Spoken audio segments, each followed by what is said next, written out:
बुद्धं शरणं गच्छामि।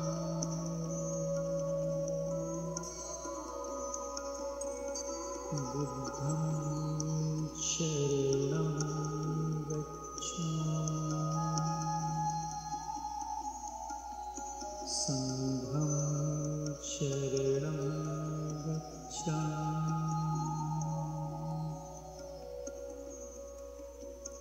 धम्मं शरणं गच्छामि। बुद्धं शरणं गच्छामि। संघं शरणं गच्छामि। धम्मं शरणं गच्छामि।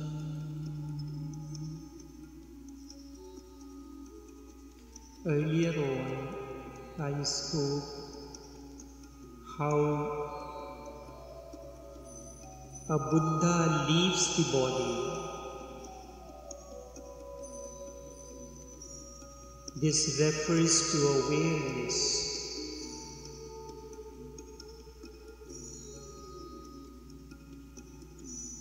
And I spoke of a Sufi master who entered the existence. He belonged to the Naqshbandi system,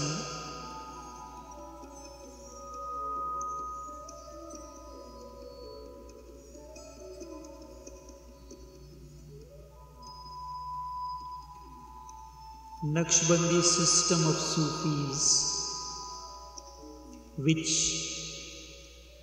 finds its name from one of the masters, Shah Bahauddin Naqshband.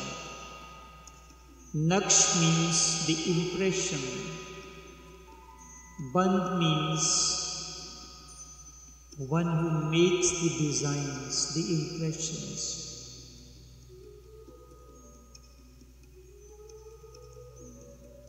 This is how the name Naqshband came into existence.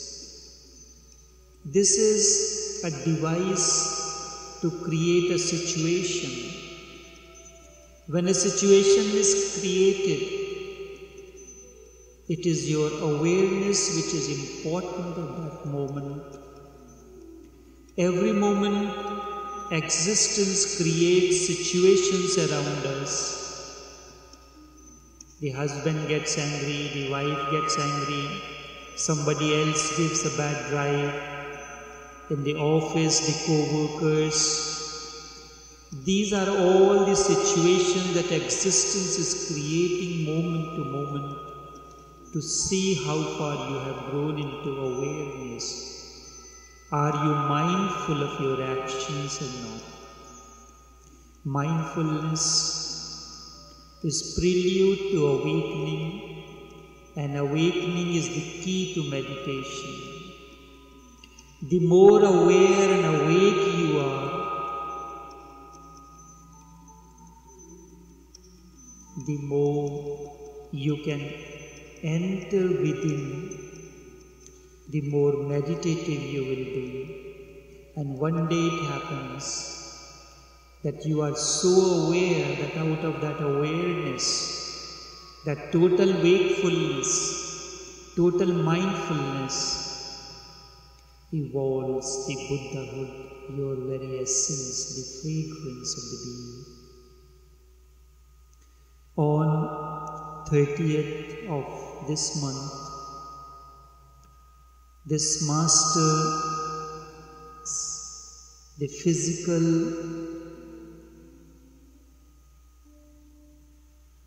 relics will be enshrined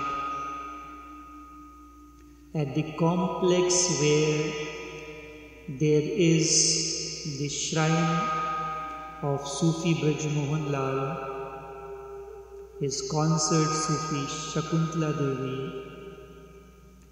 and Sufi Shyamvati. During this period, after the funeral rites, until all the rites are finished, every day we have a session of meditation and a Shanti Path, chanting of Om Shanti. Today, coming to the end, we will observe the chanting of Om Shanti. This continues until the 13th day ceremony according to Hindus is completed. On the 10th day, the relics will be enshrined.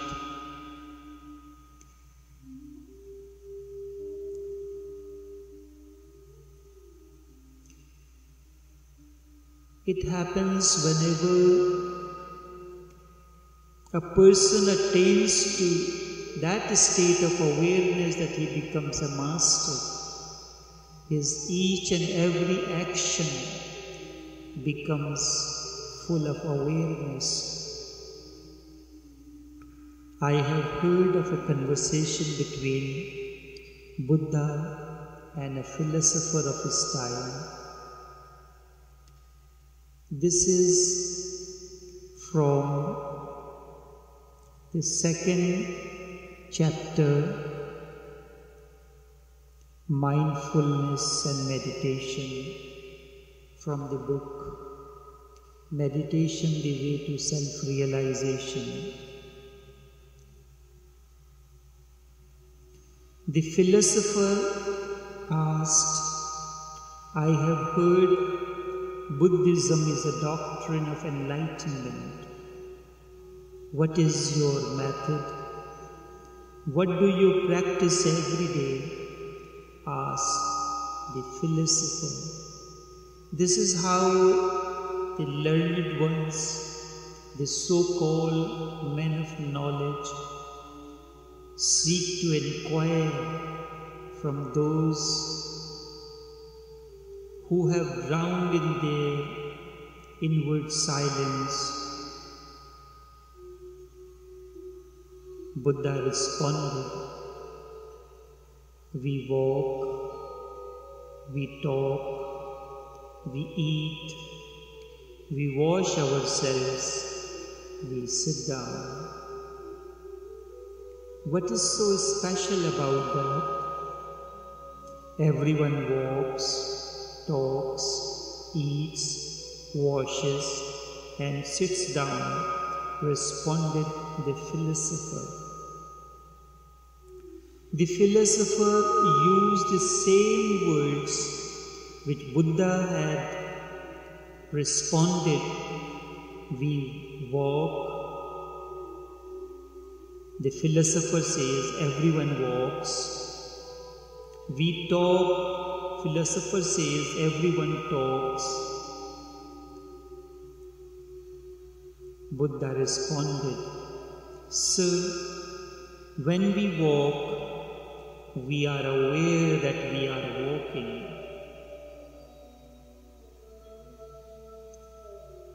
Now, it can be said that I am walking.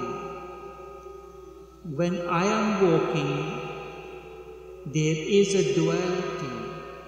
There is someone who is carrying on the activity of walking. I, the subject, is doing something which is known as walking.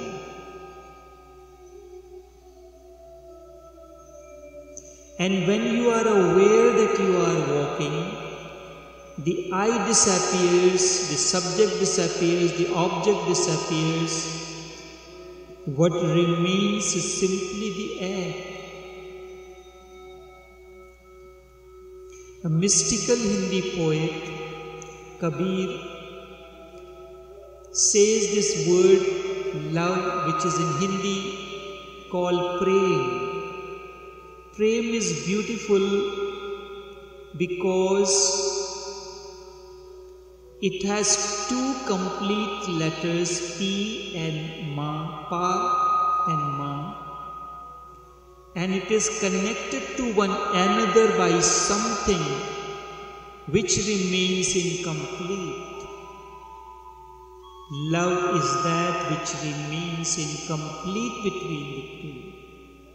Our emphasis remains on either the subject or on the object. We are either the subject oriented, then the ego comes. The other side is that we are object oriented. These are the two shores. A river is not the two banks of the river.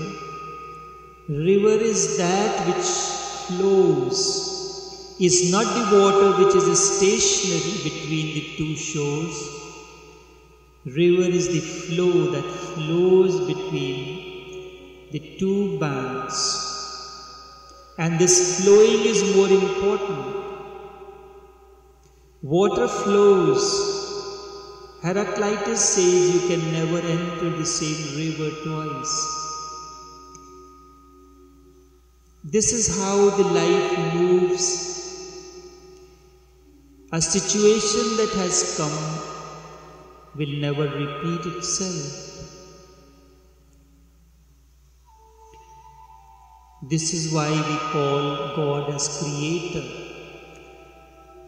God has not created men on an assembly line with the same model number, identical shapes.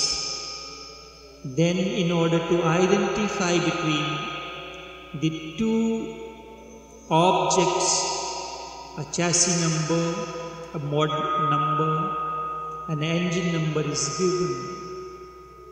So too, none of the circumstances and situations are similar in nature. Every moment, existence comes in a new form, a new circumstance, a new situation. It happened about the Sai Baba of Shirdi. He used to stay in a mosque. There was a disciple who used to cook food, and he was living far away from the mosque where Shirdi Baba was staying. After he had finished the meals, he will walk down to the mosque, bring the food for the master, offer him, and then he will eat. At times it used to happen that by the time he finished and he comes back, it is sunset, and after sunset he will not eat. So quite often he has to stay hungry without food. So one day Baba said, "You do not bother to come here. Instead I will come to your place." The person got very excited that today the master is coming to our place. He cleaned the place, prepared whatever special meals he could prepare, and then waited for the master. Time flowed on. There was no sign of the master. A dog came,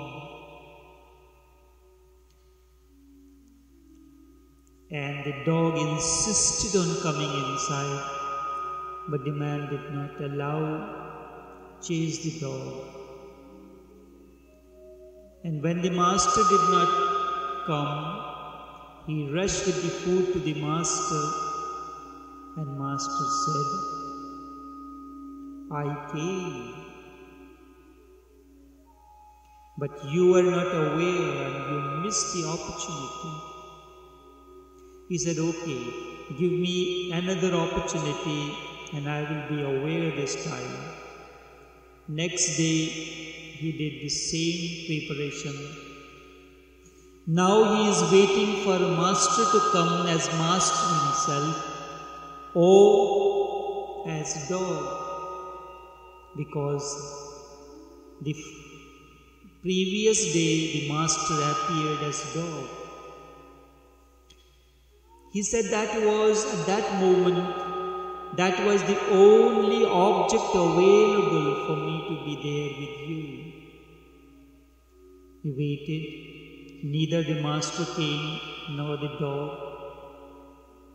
Somehow a leprous came, whose wounds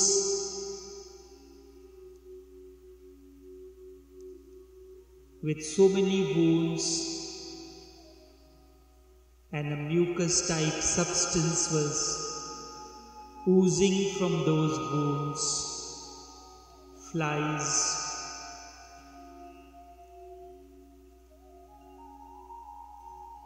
It was an unpleasant situation. He went back to the master. He said, I came. He said, as long as you do not have awareness, you will go on missing. As long as you have not tasted that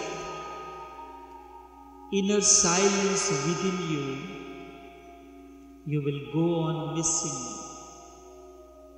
Everything is nothing else but the extension of that which is. Only we have to be aware, we have to have the eyes to see that which is. The moment the awareness comes, you can see that oneness. You can understand it through an example. When you are in love and your beloved has moved away from you, everything, every circumstance, situation reminds you of your beloved. You open the cupboard, you see some clothes hanging, it reminds you of the beloved. You have gone on the dining table, it reminds you of that. You have turned on the television, a program comes, it reminds you of the beloved. Everything around the house, every circumstance and situation, wherever you had been together, the moonlight reminds you, the setting sun, the rising sun, everything reminds you of the beloved, because that is the awareness that you have. The moment the inner awareness comes, one can see that which is, that very moment, this very moment. This is why it is said, God is both far and near. Far if you do not have the mindfulness, if you do not have the awareness, if you have not tasted that unknown and unknowable, He is far. If you have tasted it, then nearness comes.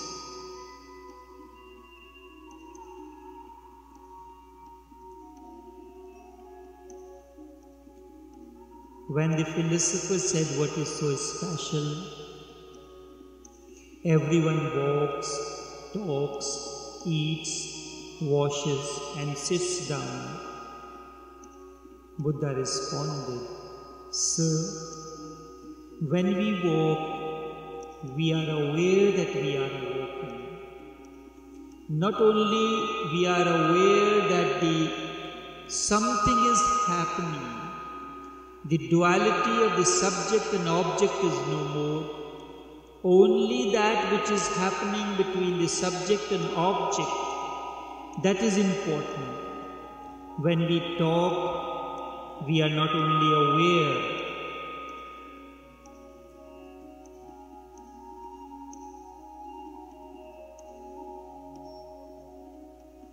we are also listening to what we talk. Normally when we talk, we only talk but we don't listen what we are saying. There is two actions are happening simultaneously, speaking and listening. So the duality is someone is speaking and the other is listening. These are the two different persons. When you are speaking and listening at the same time, the duality of the object and subject is no more. You can be aware of the words that are spoken, what influence, what effect this will have on the other, how these words will sound when they are listened to. Whatever you are speaking, what effect this will carry. Buddha said, so when we walk, we are aware that we are walking. When we talk, we are not only aware of walking, instead we are also listening to what we talk. When others walk, eat, talk, wash and sit down, they are generally not aware of what they are doing. You do everything unconsciously without any awareness. That is why after locking the door, you wonder if you have really locked the door and you go and check. This is to live in forgetfulness. In meditation, mindfulness is the key. Mindfulness is the energy that sheds light on all things and also on all activities. This also produces the power of concentration and thus brings forth deep insights and awakening. Mindfulness is at the base of meditation, and also it is an important Buddhist practice. To live without mindfulness is to live in a state of forgetfulness.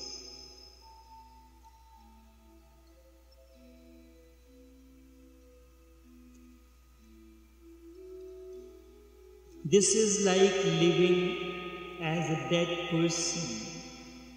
Meditation says if one lives in forgetfulness, it is like someone who dies in a dream. Just observe how many of us live like a dead person. We are like moving machines, totally unaware. We are walking, our hands raised, we are not aware. The words flow, we are not aware that the words are flowing. That is why there remains so much conflict and things related to this. Just observe how many of us live as a dead person. The first thing we have to do is to return to life, to wake up and be mindful to everything we do. Are we really aware when we are eating, drinking, or sitting in meditation? Observe what we do when we are eating. Many years ago, when I had the first program on the radio, that was called the Hour of Introspection. The first program was a 15 minutes program, and it went on.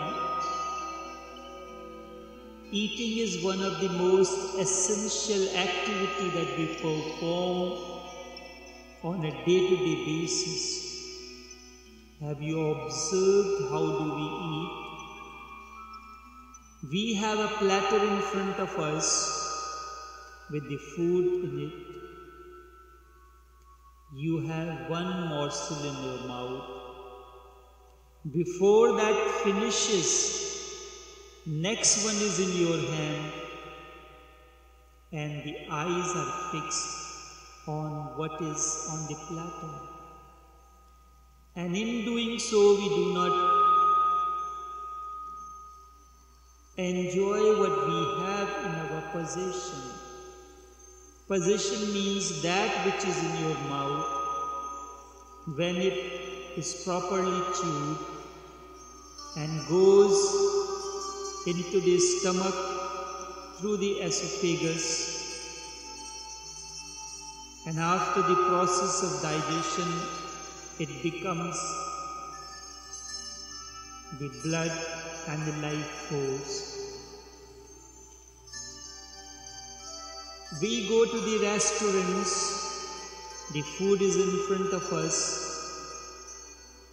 we are talking something else, or we are talking about the food what we ate last time, and you miss the opportunity. The food that is in front of you, only that can fill your appetite, that can give you fulfillment.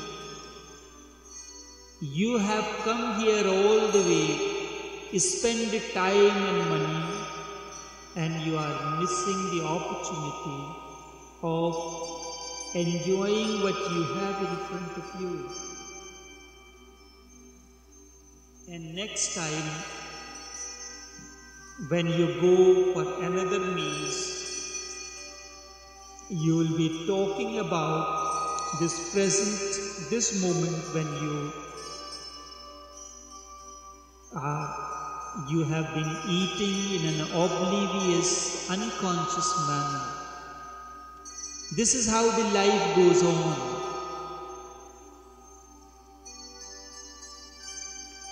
When these words were written for the program, nobody could understand what this simple example could give a message.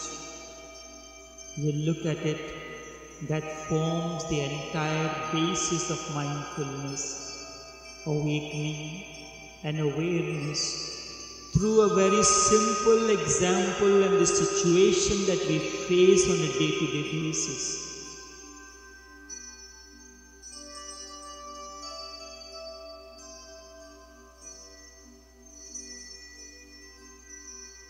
The first thing we have to do is to return to life, to wake up and be mindful to everything we do.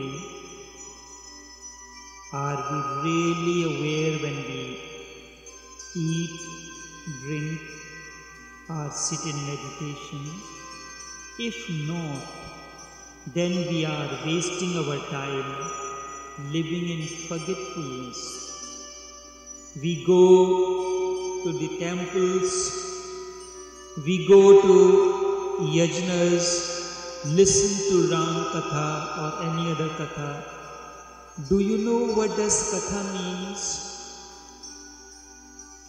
Is it a story that we had been hearing again and again? What is so special about it? We miss the essence of Katha. Katha means that which can create an impulse, create an inspiration, is that which brings you closer to your being. Katha is that which can instill the inspiration, instill the emotions and feelings towards oneness. It's not an ordinary story. Something that brings you closer to the unknown and unknowable is a Katha. A narration that brings you closer to that source. First it has to bring harmony within, and when there is harmony within, then you can seek, you will find everything is moving in a synergetic harmony. And without harmony within, emotions play a devil's role. To such a being is always denied the peaceful existence. Mindfulness is the beginning of the journey in meditation. Every scripture that comes, that has the elements to bring meditativeness in you. We read Ramcharitmanas, something which has been narrated by a master.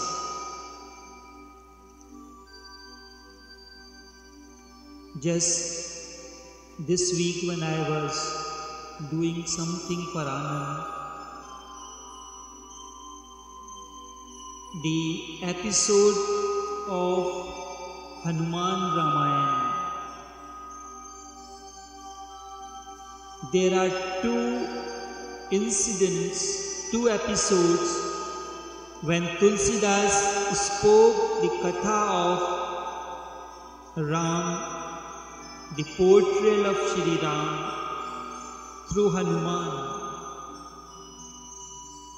But all we can see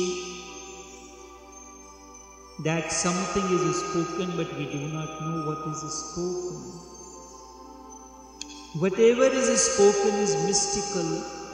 The first comes when Hanuman, after crossing over the ocean, reaches Lanka, and there in Ashok Vatika he meets Sita.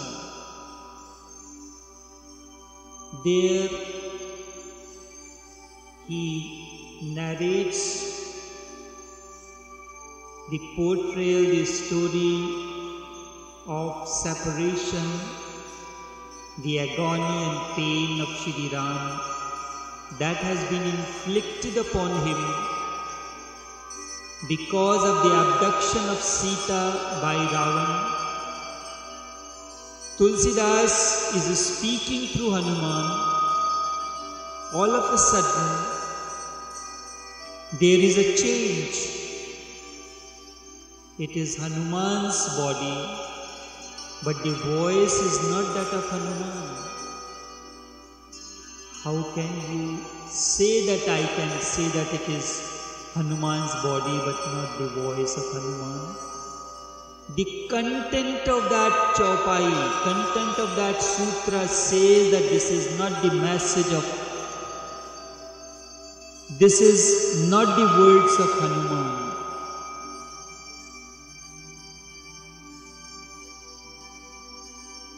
I will take you in the actual verse.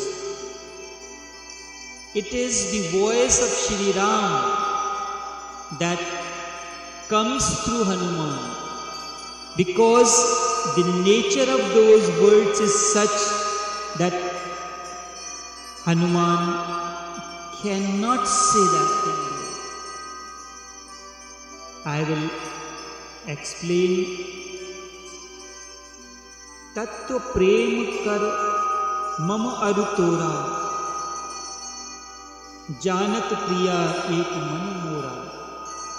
सो मन सदा रहत तो ही पाई, जान प्रीत इतने ही माही। तत्व प्रेम कर मम अरु तोरा, तत्व प्रेम means the elemental love, the love eternal, the love divine. Know this, ours is love eternal. Now when you read, listen to this. Can you say it is Hanuman speaking to Sita? Sita would have slapped him. What kind of words is this? You are saying ours is love eternal? It is the words of Ram that is overflowing through Hanuman. And the Master Tulsi makes these words of Ram flow through Hanuman. तत्व प्रेम कर मम अरु तोरा, जानत प्रिया एक मन मोरा। Ours is love eternal. Know this forever, beloved. Janat Priya. Priya means beloved. Janat means knows. Ek, one. Heart, the being, the mind, Mora. My heart, my being, my mind knows only one love, which is love eternal, the elemental love. So man sada rahat toi pahi. That being, that mind, that heart remains always with you and nowhere else.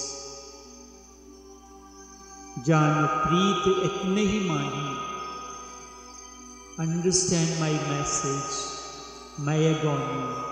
Only these, through these meager words, just in this much try to understand my feelings.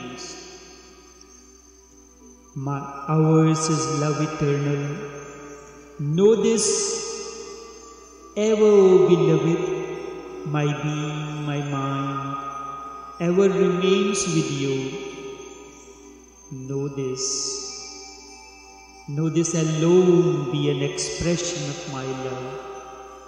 Now, whose message is this? Whose words are these? This is the mastermind Tulsi. Makes at that moment flow these